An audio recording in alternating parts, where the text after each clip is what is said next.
मैं आपको विश्वास दिलाता हूँ, ज़्यादा से ज़्यादा जो प्रश्न होगा बच्चों, इन्हीं प्रश्नों में से होगा, ठीक है? 50 में प्रश्न यहाँ पर आपको काफ़ी इंपॉर्टेंट बताने जा रहा हूँ, जिसमें से आपको 30 से 40 प्रश्न हूबहू आएगा या फिर थोड़ा-सा वहाँ पर प्रश्न में क्या होगा, सिर्फ़ नंबरिंग यानी कि जो संख्या दिया हुआ है, उसमें थोड़ा-सा अंतर आ सकता है, ठीक है? चलिए बिना किसी टाइम गँवाए हम लोग स्टार्ट करते हैं। पहला प्रश्न है 5 प्लस रूट 3 है। 5 प्लस रूट 3 को देखेंगे तो 5 एक परिमेय संख्या है, रूट 3 एक अपरिमेय संख्या है और हम लोग जानते हैं परिमेय संख्या और अपरिमेय संख्याओं का जोड़ यानी कि योगफल हमेशा योगफल जो होता है हमेशा अपरिमेय संख्या होता है, तो बी ऑप्शन बिल्कुल सही हो जाएगा।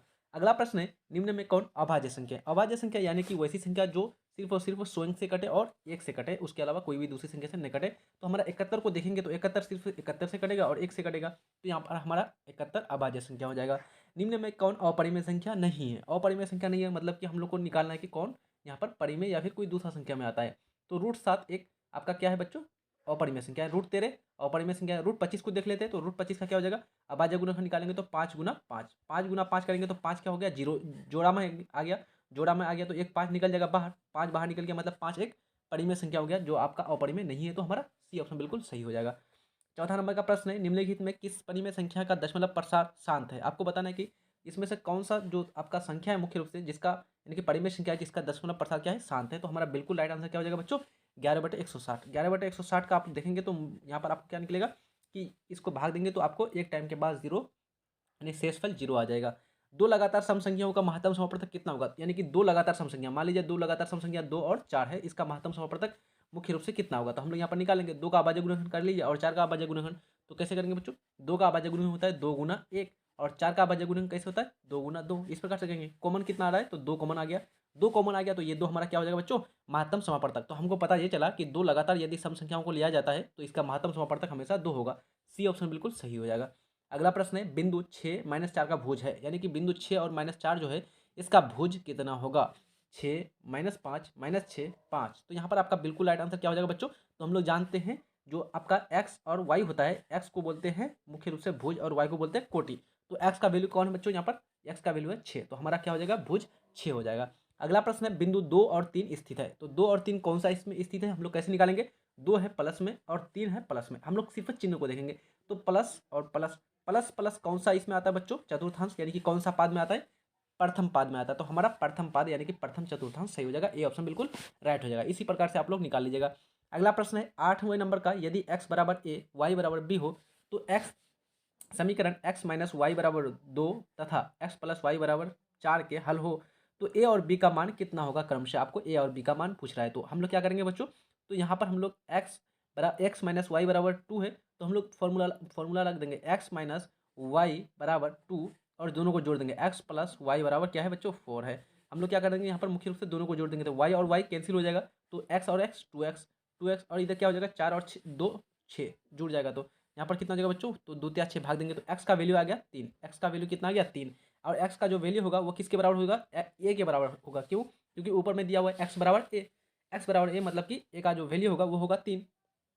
अब 3 आ गया तो दोनों समीकरण में से कहीं पर भी आप लोग क्या रख दें? a का वैल्यू 3 रख दीजिए, आसानी से आपका निकल जाएगा। तो यहाँ पर हम लोग रख देते हैं बच्चों, मान लीजिए हमने रख दिया b वाला समीकरण में, तो x की जगह कितना रख देंगे? 3 प्लस y बराबर कितना है? 4। अब y का मान कितना हो जाएगा? तो 4, 3 उस पार जाएगा माइनस हो जाएगा, तो 4 से क्या कितना चल जाएगा? 3 चल जाएगा, तो 1 बचेगा हमारा। कौन सा ऑप्शन सही हो जाएगा बच्चों? तो हमारा a का मान निकल गया 3 और b का जो वैल्यू है y बराबर क्या है बच्चों? b है, तो b का जो वैल्यू है 1 है। तो 3 और 1 कौन सा ऑप्शन दिया हुआ है? हमारा सी ऑप्शन बिल्कुल राइट हो जाएगा। 9वें नंबर का प्रश्न है बिंदुओं 4 माइनस 1 और 2, 3 के बीच की दूरी कितनी होगी? तो हम लोग जब को दो बिंदु दिया हुआ रहता है बच्चों इस प्रकार से, तो दोनों के बिंदु के बीच की कैसे दूरी निकालते हैं? एक बिंदु हो गया 4 माइनस 1 और एक बिंदु हो गया हमारा 2 3। तो इसको हम लोग सीधा फॉर्मूला लगा देंगे, root under x two minus x one, ठीक है, 2 माइनस 4 कर देंगे, x2 माइनस x1 का whole square plus y2 minus y1 का होल स्क्वायर। तो y2 कौन है? 3 है, माइनस y1 में कौन है बच्चों? -1 है, तो माइनस माइनस कितना होता है? प्लस होता है, तो यहाँ पर हो जाएगा प्लस का होल स्क्वायर।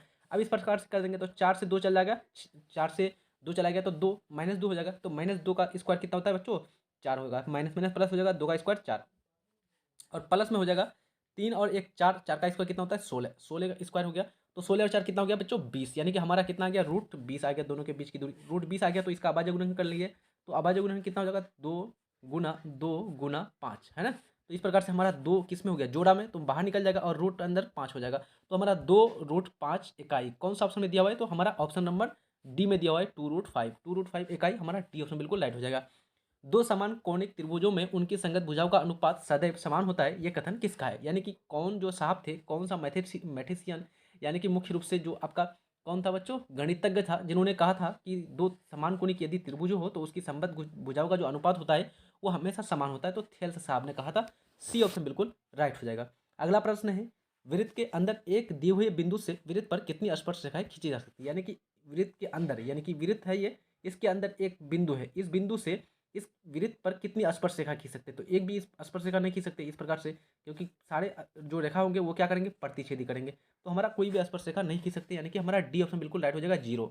अगला प्रश्न है, समद्विबाहु समकोण त्रिभुज एबीसी में जहां कोण सी का मान कितना है, 90 डिग्री है, यानी समकोण है, तो ए बी स्क्वायर का फॉर्मूला कितना होगा? तो देखिए बच्चों, समद्विबाहु त्रिभुज है, तो समद्विबाहु त्रिभुज मान लीजिए, यानी कि कैसा होगा समद्विबाहु त्रिभुज, मतलब कि दो भुजा इसका बराबर होगा और एक भुजा इसका क्या होगा, थोड़ा अलग होगा। लेकिन इसमें बोल रहा है कि समद्विबाहु त्रिभुज कैसा है, समकोण है, समकोण है। तो मान लीजिए कोई एक समकोण है, मान लीजिए ये 90 डिग्री वाला है, ठीक है, समकोण है। और कौन सा कोण समकोण है बच्चों, तो कोण सी हमारा समकोण है। अब हम लोग आसानी से इसका नाम कर दीजिए, कुछ भी कर सकते हैं आप आसानी से, ए बी सी, तो ए हो गया, बी हो गया और सी हो गया। हमको पूछ रहा है कि जो कोण सी है वो 90 डिग्री है, तो हमको ए और ए बी का स्क्वायर कितना होगा, ए बी का जो स्क्वायर होगा इसका वैल्यू हमको पूछ रहा है बच्चों, ठीक है। तो इसका जो वैल्यू होगा वो हमको पूछ रहा है, तो यहाँ पर आपका कैसे निकालेंगे, तो ए बी का जो स्क्वायर होगा 2ac² प्लस, या फिर ac² या फिर bc² या फिर 4bc², यानी कि आप लोग सही से समझिए थोड़ा, इस प्रकार से आप लोग ले लीजिए त्रिभुज को, कोण यहाँ पर सी दे दीजिए और इस प्रकार से ये दोनों भुजा समद्विबाहु त्रिभुज है, नहीं कि दो इसकी भुजाएं बराबर है, दो भुजा बराबर हो गया, ये हो गया आपका सी और ये हो गया मान लीजिए ए और ये हो गया आपका बी। अब हमको पूछ रहा है कि जो ए बी का जो स्क्वायर होगा, यानी कि ए बी का जो स्क्वायर होगा ये किसके बराबर होगा, तो ए बी का जो स्क्वायर होगा, ए बी मतलब कि कर्ण, कर्ण का जो स्क्वायर होता है वो होता है लंब का स्क्वायर जो आधार का स्क्वायर, तो ac² प्लस bc²। और हम लोग जानते हैं एक समबाहु त्रिभुज है, समद्विबाहु त्रिभुज है, समद्विबाहु त्रिभुज में दो भुजा बराबर होती है, तो AC बराबर क्या हो जाएगा, BC हो जाएगा, AC और BC आपस में बराबर हो जाएगा क्या, तो AC और BC बराबर हो जाएगा, मतलब कि AC का स्क्वायर प्लस BC का स्क्वायर, AC का स्क्वायर प्लस BC का स्क्वायर, लेकिन BC का स्क्वायर की जगह हम क्या रख देंगे बच्चों, AC² रख देंगे, है ना, AC²। तो AC और AC कितना हो जाएगा 2AC, तो AB का स्क्वायर जो होगा वो 2AC का स्क्वायर के बराबर का होगा, तो ए ऑप्शन बिल्कुल राइट हो जाएगा। अगला प्रश्न है, समांतर श्रेणी 8, 10, 12 का 10वां पद है, यानी कि जो 8, 10, 12 है इसका 10वां पद क्या होगा? तो हम लोग, मैंने आपको कई बार बताया कि इस तरह का प्रश्न जब भी आएगा सबसे पहले प्रथम पद लिख लेंगे, तो एक प्रथम पद हो गया 8, डी लिख लेंगे सार्वंतर, सार्वंतर का मान कितना हो जाएगा बच्चों 10 माइनस, यानी कि A2 माइनस A1, तो 10 माइनस 8 कितना हो जाएगा बच्चों 2 हो जाएगा। काफी सिंपल प्रश्न है, 100% लिख के देता हूँ, एक प्रश्न आपको यानी कि एक से दो प्रश्न यहाँ से आएगा ही आएगा, ठीक है। तो ए बराबर हो गया 8 और डी बराबर निकाल लिए। अब हमको निकालना है कौन सा पद है, यानी कि 10वां पद है, 10वां यानी कि पद का मान दिया हुआ है, यानी कि एन का वैल्यू दिया हुआ है 10, एन का वैल्यू 10 दिया हुआ है। तो अब हम लोग निकालेंगे 10वां पद, तो A10 बराबर कैसे निकालेंगे, तो A10 बराबर A plus N minus 1 into d, formula लगा देंगे, ए प्लस ए का मान है आपका 8 प्लस एन माइनस एन की जगह कौन है बच्चों 10वां पद माइनस 1 इंटू डी, डी का मान कौन है हम लोग निकाले अभी 2। अच्छा, अब हम लोग सोल्यूशन कर लेते हैं, 8 प्लस 10 से एक चला गया कितना 9, 9 दूना 18, 18 और 8 कितना होता है बच्चों 26, 26 हमारा कौन सा ऑप्शन में दिया हुआ है, बी ऑप्शन बिल्कुल सही हो जाएगा। अगला प्रश्न है, समांतर श्रेणी 21, 18, 15 का कौन सा पद शून्य होगा? यानी कि हमको पूछ रहा है कि ये जो एपी है 21, 18, 15 ऐसे इस प्रकार से चलते जा रहा है, तो इसका मुख्य रूप से जो कौन सा पद जो है ऐसा होगा जो शून्य पर चला जाएगा। तो मैंने फिर से आपको बता दिया, सबसे पहले प्रथम पद लिख लेंगे, प्रथम पद है 21, डी का मान लिख लेंगे, डी का मान हो जाएगा 18 माइनस 21, है ना, प्रथम द्वितीय पद माइनस प्रथम पद, तो 18 माइनस 21 मतलब कि -3 हो जाएगा, है ना। अब हमको पूछ रहा है कि कौन सा ऐसा पद है, यानी कि एन का वैल्यू पूछ रहा है जो क्या हो शून्य हो जाए, यानी कि शून्य हो जाए मतलब कि ए एन का जो वैल्यू है वो शून्य हो जाए। अब शून्य हो जाए मतलब कि ए एन का जो वैल्यू होगा शून्य होगा, तो हम लोग ए एन का फॉर्मूला जानते हैं, A plus N minus 1 into D, तो ए प्लस 1 यानी कि ए प्लस एन यानी कि 21 प्लस ए प्लस एन माइनस 1, तो एन की जगह हमको नहीं मालूम है -1 इंटू डी, डी की जगह कौन है बच्चों -3 है, तो -3 रख दिया और बराबर के उस पर क्या है 0 है, तो 0 रख दिए। अब देखिए अगर सही से देखेंगे आप लोग तो यहाँ पर क्या होगा n-1 हो जाएगा, और ये 21 बच्चों क्या करेंगे इस 21 को उस पार भेज देंगे, प्लस के उस पार भेजेंगे क्या हो जाएगा माइनस हो जाएगा, क्या हो जाएगा माइनस हो जाएगा, -21 और बटे में इस -3 को नीचे भेजेंगे तो -3 हो जाएगा, तो माइनस माइनस क्या हो जाएगा प्लस हो जाएगा, यानी कि कैंसिल, और 3 7 21 यानी कि 7 ऊपर बच जाएगा। तो हमारा समीकरण बन जाएगा बच्चों n-1 बराबर 7 हो जाएगा, तो n बराबर कितना हो जाएगा 7 प्लस 1, है ना, इस 1 को उस पार भेजेंगे तो प्लस हो जाएगा, तो 7 प्लस 1 कितना होता है 8 होता है, तो 8 कौन सा ऑप्शन सही है, सी ऑप्शन बिल्कुल सही हो जाएगा। 15वां नंबर का प्रश्न है, यदि किसी बहुपद p ऑफ x बराबर x square minus 2x plus 5 के शून्यक a b हो तो a प्लस b का मान कितना होगा। यानी कि कोई एक बहुपद है, द्विघाती बहुपद है जिसके शून्यक दो शून्यक है, जैसे आप लोग अल्फा बीटा कहते हैं, तो यहाँ पर शून्यक का नाम दे दिया है a और b। तो पूछ रहा है कि शून्यकों का जो योगफल होगा वो कितना होगा। तो आसानी है बच्चों, कोई दिक्कत नहीं है। इस प्रकार के प्रश्न को कैसे बनाने के लिए मैंने बोला था, तो आपको मैंने बोला था कि सबसे पहले समीकरण में से ए बी और सी का मान निकालेंगे। तो ए का मान कितना होगा बच्चों 1, क्योंकि एक्स स्क्वायर का जो गुणांक है वो 1 होता है, 1 है यहाँ पर आपका दिया हुआ। अच्छा, बी का मान कितना होगा, तो बी का मान जो होगा वो एक्स का गुणांक कितना है बच्चों, एक्स का गुणांक देखेंगे आप लोग तो -2 है। आगे है सी एक कॉन्स्टेंट कितना है बच्चों 5। अब हम लोग को पूछ रहा है कि अल्फा प्लस बीटा यानी कि ए प्लस बी यानी कि अल्फा प्लस बीटा का मान कितना होगा। तो हम लोग जानते हैं अल्फा प्लस बीटा मतलब -b/a। अब -b/a तो माइनस रख देंगे, बी की जगह कौन है बच्चों -2 है, यहाँ पर ऊपर में देखिए -2 दिया हुआ है तो -2 रख दिए। और बटे में ए की जगह 1। अब माइनस माइनस कितना होता है बच्चों, कैंसिल हो जाता है, यानी कि प्लस हो जाता है, minus minus minus minus plus हो गया, 2/1 कितना होता है 2 होता है। तो हमारा कौन सा ऑप्शन सही हो जाएगा, बिल्कुल बी ऑप्शन बिल्कुल राइट हो जाएगा। अगला प्रश्न है साइन 90 डिग्री माइनस थीटा बराबर कितना होता है। तो साइन 90 डिग्री माइनस थीटा जो होता है बच्चों वो कोस थीटा, यानी कि साइन 90 डिग्री माइनस ए बराबर कोस ए, हमारा ए ऑप्शन बिल्कुल राइट हो जाएगा। अगला प्रश्न है 2 कोस स्क्वायर 60 डिग्री का मान निम्न में से कौन होगा। तो 2 कोस स्क्वायर 60 डिग्री, हम लोग जानते हैं कोस 60 डिग्री का जो मान होता है वो होता है 1/2। तो हम लोग जानते हैं कोस एक यानी कि 60 डिग्री का मान होता है 1/2। अब हमको पूछ रहा है कि कोस स्क्वायर, तो स्क्वायर कर दीजिए इसको, 2 गुना 1/2 का स्क्वायर 4 होता है, तो 2 दूना 4 काटेंगे तो हमारा कितना हो जाएगा बच्चों 1/2। 1/2 कौन सा ऑप्शन में दिया हुआ हमारा डी ऑप्शन बिल्कुल सही हो जाएगा। अगला प्रश्न है टेन थीटा गुना कोट थीटा का मान कितना होगा। तो टेन थीटा गुना कोट थीटा को देखेंगे आप लोग सही थे, तो क्या करेंगे टेन थीटा और कोट थीटा को देखेंगे, तो कोट थीटा को हम लोग लिख सकते हैं आसानी से 1/10 थीटा, क्योंकि एक दूसरे का क्या होता है बच्चों, एक दूसरे का प्रतिलोम होता है। तो टेन थीटा गुना 1/10 थीटा हो जाएगा कोट थीटा को। तो यहाँ पर टेन थीटा कैंसिल हो जाएगा, तो 1 हमारा वैल्यू आ जाएगा, 1 हमारा बी ए ऑप्शन में दिया हुआ, ए ऑप्शन बिल्कुल राइट हो जाएगा। 19वें नंबर का प्रश्न है किसी त्रिभुज एबीसी में जहां कोण बीसी जो है, बी जो है कोण क्या है समकोण है, और ए बी का मान 12 सेंटीमीटर है, बी सी का मान 5 सेंटीमीटर, तो ए सी का मान कितना होगा। यानी कि एक आपका त्रिभुज है, इसमें कोण बी जो है ये 90 डिग्री का मान है, और मान लीजिए ये है ए और ये है आपका सी।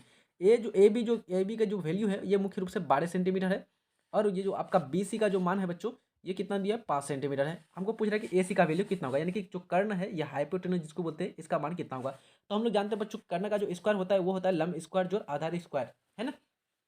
तो आसानी से निकाल सकते हैं हम लोग, कैसे निकालेंगे, तो कर्ण का स्क्वायर यानी कि ए सी का जो स्क्वायर होगा वो होगा ए बी का स्क्वायर जोड़ बी सी का स्क्वायर, दोनों को जोड़ दिए। तो हम लोग अगर ए सी का इधर से हटाएंगे बच्चों रूट उस पर चल जाएगा, और ए बी स्क्वायर की जगह कौन होगा, तो ए बी का मान है 12 सेंटीमीटर, तो 12 का स्क्वायर कितना होता है 144 प्लस बीसी का स्क्वायर, बीसी की जगह कौन है 5, 5 का स्क्वायर 25 होता है, 144 और 25 कितना होता है बच्चों 169 होता है। 169 किसका वर्ग होता है, तो 13 का होता है। तो हमारा 13 सेंटीमीटर कौन सा ऑप्शन में दिया है, 13 सेंटीमीटर हमारा ए ऑप्शन बिल्कुल राइट हो जाएगा।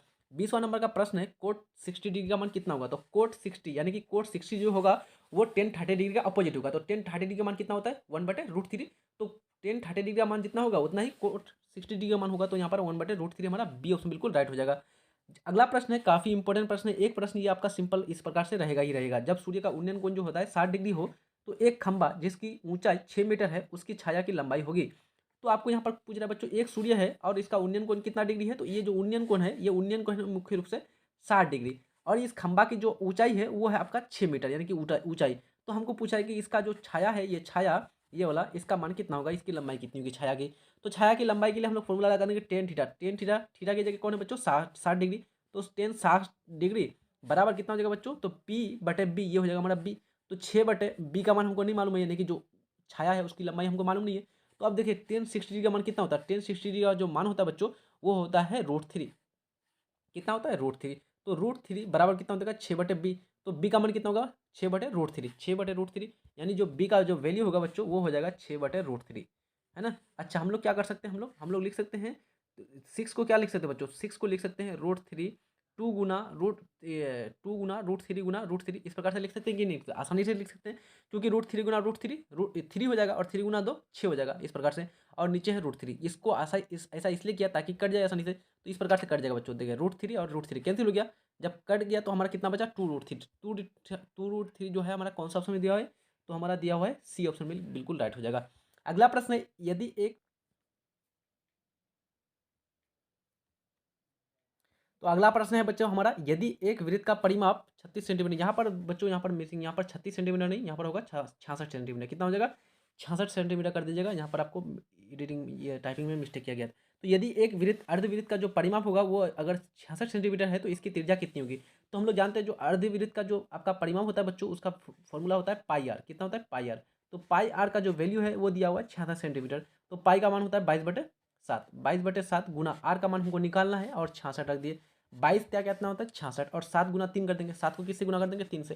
तो आर का वैल्यू कितना हो जाएगा? 7 या 21। तो हमारा कौन सा ऑप्शन सही हो जाएगा? 21 सेंटीमीटर। सी ऑप्शन बिल्कुल राइट हो जाएगा बच्चों। अगला प्रश्न है, यदि एक वृत्त का क्षेत्रफल 154 सेंटीमीटर स्क्वायर है तो इसका व्यास कितना होगा। तो आप लोग को याद रखना है जो वृत्त का जो क्षेत्रफल दिया हुआ है हमको, तो क्षेत्रफल हमका फॉर्मूला जानते हैं बच्चों वृत्त का, pi R square. Pi R square का वैल्यू होता है, पाई आर स्क्वायर का वैल्यू दिया हुआ है 154 सेंटीमीटर। तो हम लोग पाई का वैल्यू रख देंगे बच्चों 22/7। 22/7 गुना आर स्क्वायर रख देंगे और यहाँ पर कितना हो जाएगा? 154 हो जाएगा। अब हम लोग यहाँ पर देखेंगे तो यहाँ पर कटेगा, आसानी से कट जाएगा। 22 कितना होता है बच्चों? तो 22 7 154 होता है। आप लोग याद रखिएगा 22 7 154, 22 6 132। तो हम लोग को यहाँ पर 7 मिल गया। अच्छा, आर स्क्वायर इस पर है तो इस पर रहने दीजिए और 7 को क्या करेंगे? इससे गुना कर देंगे। कितना हो जाएगा? 7 गुना 7। अच्छा, इधर क्या है बच्चों? जोड़ा में। आप लोग ध्यान रखिए, इधर जोड़ा में और इधर स्क्वायर में है, तो इधर स्क्वायर और इधर भी जोड़ा है, मतलब कि जोड़ा और स्क्वायर खत्म हो जाएगा। तो आर का वैल्यू कितना हो जाएगा? 7 हो जाएगा। आर का वैल्यू 7 कौन सा ऑप्शन दिया है? सी ऑप्शन बिल्कुल राइट हो जाएगा। अगला प्रश्न है ये, एक बेलन का व्यास 28 सेंटीमीटर है और उसकी ऊंचाई 20 सेंटीमीटर है, तो बेलन के वक्र पृष्ठ का क्षेत्रफल कितना होगा।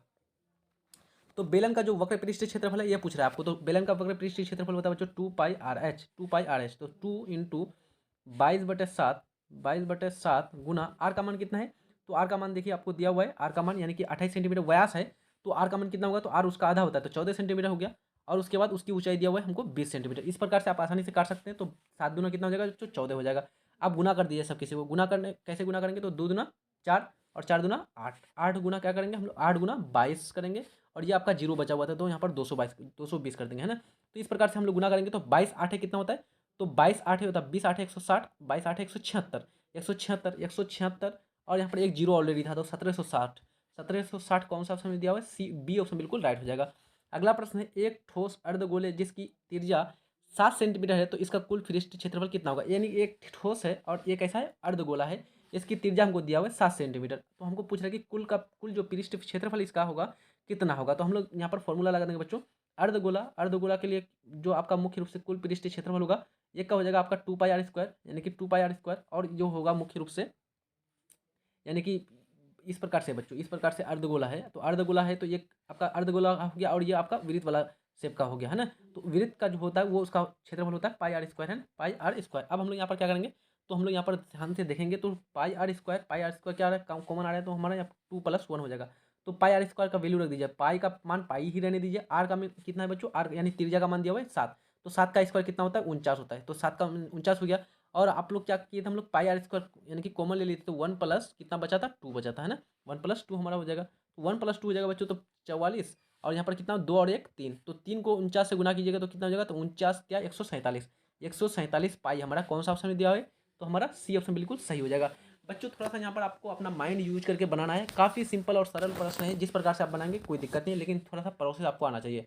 अगला प्रश्न है, दो वृत्तों की त्रिज्याओं का अनुपात 2:3 है तो उनके क्षेत्रफल का अनुपात कितना होगा। तो आप लोग को दिया हुआ है त्रिज्याओं का अनुपात। त्रिज्याओं का अनुपात 2:3 है तो हमको पूछ रहा है एरिया यानी कि क्षेत्रफल।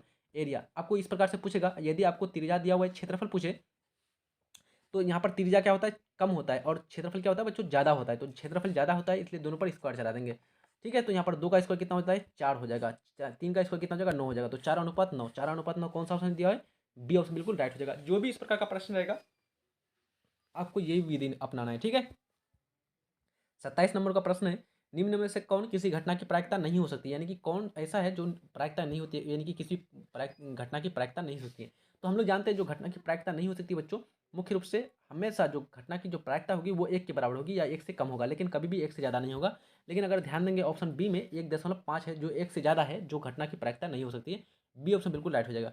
28वें नंबर का प्रश्न है, वर्ग अंतराल 10 और 20 का वर्ग चिन्ह कितना होगा। तो 10 और 20 का जो मुख्य रूप से वर्ग चिन्ह होगा बच्चों कितना हो जाएगा? 15 हो जाएगा। ये तो बिल्कुल सिंपल प्रश्न है, हलवा प्रश्न है, तो हमारा डी ऑप्शन बिल्कुल राइट हो जाएगा।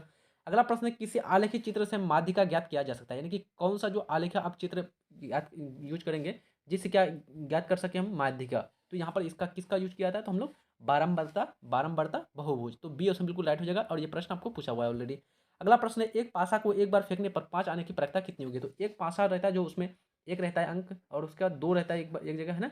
एक में 3, एक में 4, एक में 5 और एक में 6, यानी कि टोटल कितने फेस होते हैं उसमें?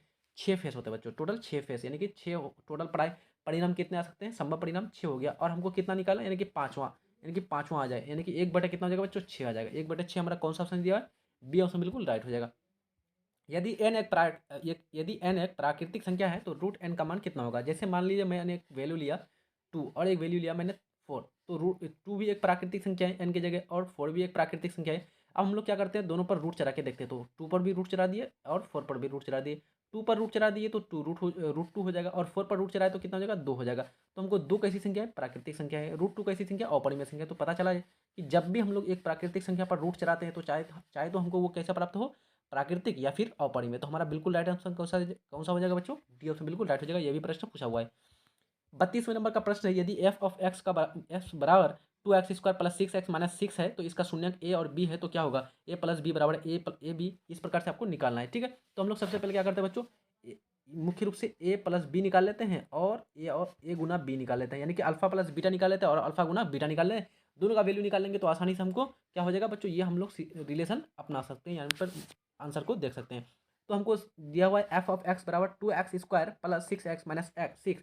तो इस प्रकार के प्रश्न मैंने आपको पहले ही बोला है कि सबसे पहले ए का वैल्यू लिखिए, फिर बी का वैल्यू लिखिए, फिर सी का वैल्यू लेते, यानी कि ए का वैल्यू कितना होगा बच्चों, तो 2 हो जाएगा। बी का वैल्यू कितना हो जाएगा, तो 6 हो जाएगा, यानी कि एक्स का जो गुणांक है। और कांस्टेंट यानी कि जो सी का वैल्यू होगा कितना होगा, -6 हो जाएगा।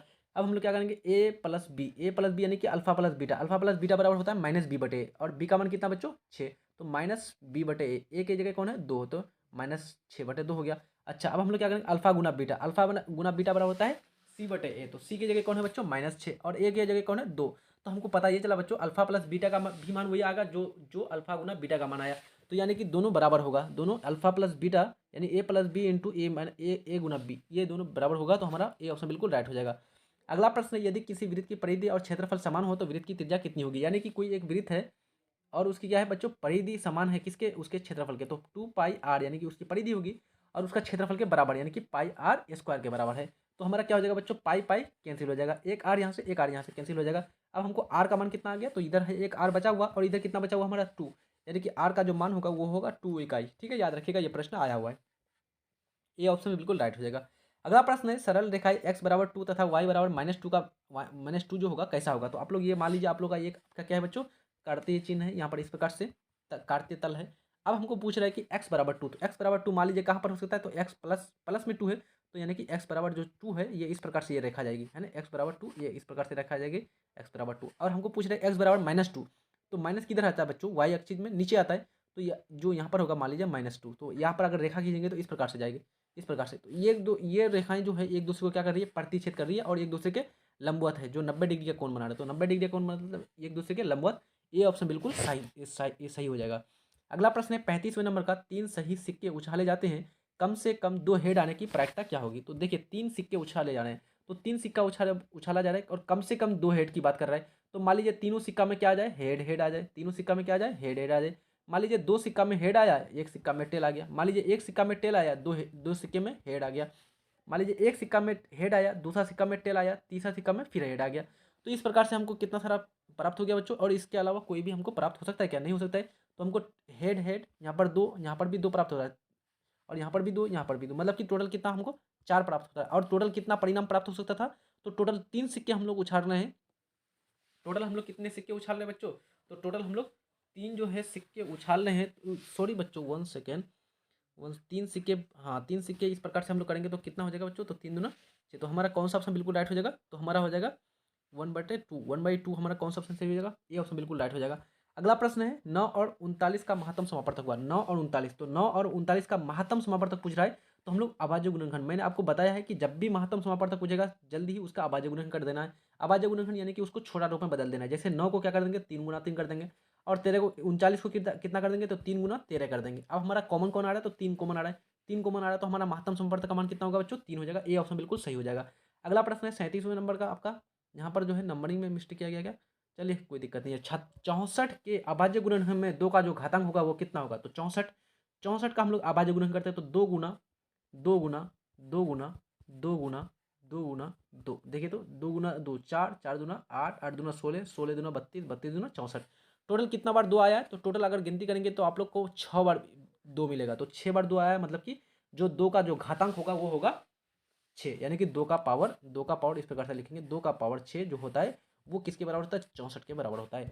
अगला प्रश्न है, समांतर श्रेणी का सार्वअंतर होता है, जो समांतर श्रेणी होता है उसका सार्वअंतर कैसा होता है? धनात्मक हो सकता है, ऋणात्मक हो सकता है, शून्य हो सकता है, इनमें से सभी। तो हम लोग को कई कई मुख्य रूप से जो है बच्चों, कई इसमें आपको समांतर श्रेणी में आपको सार्वअंतर धनात्मक मिलेगा, कहीं में आपको ऋणात्मक मिल सकता है और कहीं पर जीरो भी मिल सकता है। तो इनमें से सभी आपका राइट आंसर हो जाएगा। अगला प्रश्न है, 21/24 का दशमलव प्रसार दशमलव के कितने स्थानों के बाद जो है शांत हो जाएगा? तो हम लोग क्या करेंगे यहाँ पर, इस प्रकार के प्रश्न के लिए हम लोग क्या करेंगे बच्चों, तो भाग दे देंगे 21/24 अगर हम लोग करेंगे तो क्या करेंगे, इस प्रकार से हम लोग 21 कर दिए तो हम लोग क्या होगा, ये चलेगा क्या? नहीं चलेगा, 24 है तो यहाँ पर 0 पॉइंट, तो पॉइंट दिए तो यहाँ पर हमारा 0 आ जाएगा। तो हमारा हो जाएगा बच्चों ऐसे भी हमारा कटने वाला बच्चों, देखिए यहाँ पर 21/24 है तो सिंपल कट जाएगा, 3 8 है, ये 3 7 है 21 और 3 8 है 24, यानी कि 7/8। अब हम लोग क्या करेंगे, 7/8 का हम लोग भाग दे देंगे, तो 7/8 यानी कि मुख्य रूप से भाग देंगे 7 को 8 से, तो यहाँ पर नहीं चलेगा तो 0 पॉइंट दे देंगे, तो यहाँ पर पॉइंट आ जाएगा 8 8 है 64, 8 8 कितना होता है बच्चों? 64 आ जाता है।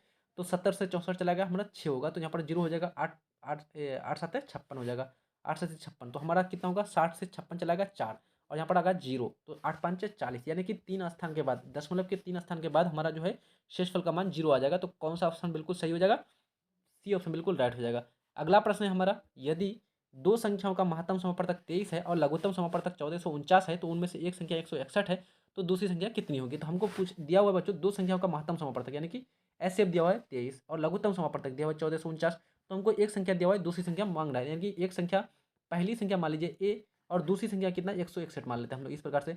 और लघुत्तम समापवर्तक और महत्तम समापवर्तक गुणनफल, यानी कि आपको महत्तम समापवर्तक 23 और लघुत्तम समापवर्तक 1449 है ना, इस प्रकार से हम लोग जानते हैं। अब हमको ये संख्या निकालना है ए का मान, तो ए का मान निकालने के लिए क्या करेंगे, 23 गुना 1449 बटे कितना हो जाएगा बच्चों? 161 हो जाएगा, है ना, होगा कि नहीं? अब इस प्रकार से आप लोग आसानी से काट सकते हैं। कैसे कटेगा बच्चों?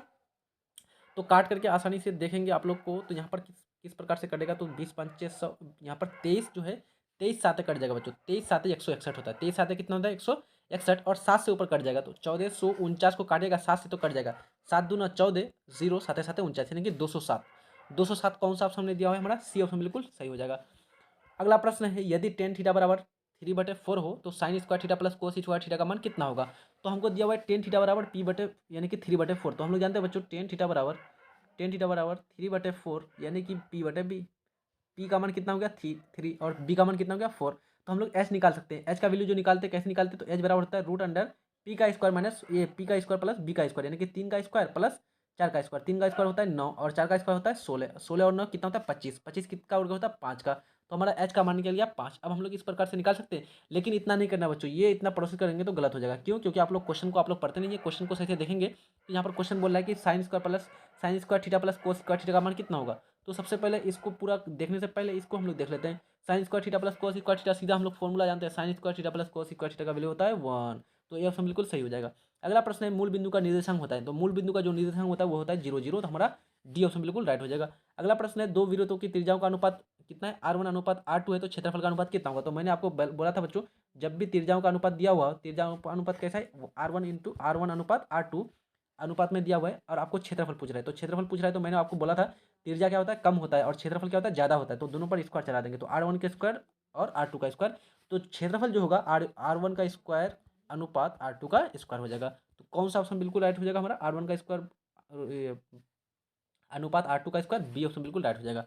अगला प्रश्न है, यदि किसी त्रिभुज के एक कोण की समद्वि भाजक रेखा उसकी माध्यिका हो तो वह त्रिभुज कैसा होगा? यानी कि कोई एक त्रिभुज है बच्चों, और उसका मुख्य रूप से जो उस त्रिभुज का जो एक कोण है उसका जो समद्वि भाजक जो रेखा है बच्चों, वो उसका क्या है? माध्यिका, यानी कि बराबर भागों में बांट रहा है। बराबर भागों में बांट रहा है मतलब कि ये इसका मान अलग हो गया, इसका भी मान अलग हो गया और इसका भी मान अलग गया, यानी कि तीनों भुजा का मान अलग अलग हो गया, यानी कि समद्विबाहु त्रिभुज होगा, तो बी ऑप्शन बिल्कुल राइट हो जाएगा।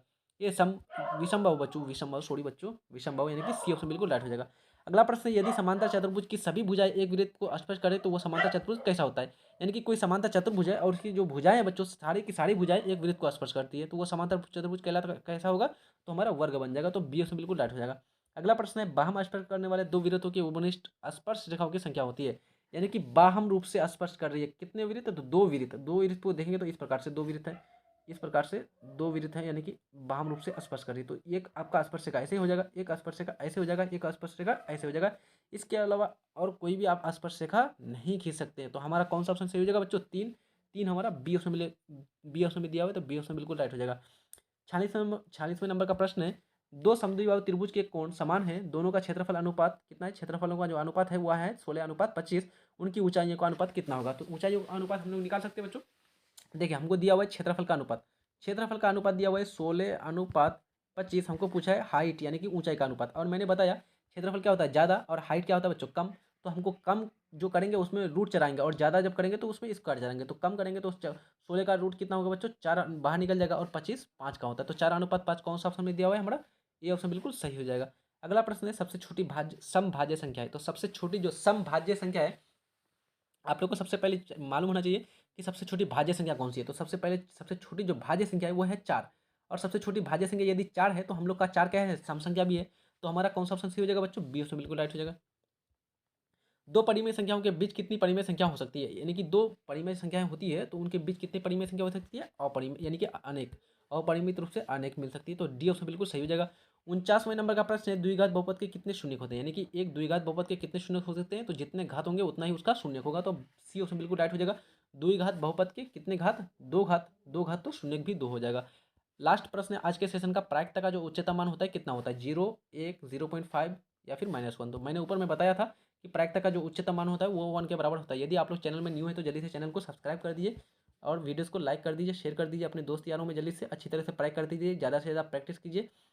अच्छा, मेरी कामना है आप सबों के लिए कि आप लोगों का एग्जाम काफ़ी अच्छा जाए, और ज़्यादा से ज़्यादा अच्छा से अच्छा अंक आप लोग आसानी से प्राप्त कर सकें मैथ विषय में। ठीक है, पढ़ते रहिए अच्छी तरह से। मिलते हैं नेक्स्ट वीडियो में, तब तक के लिए जय हिंद।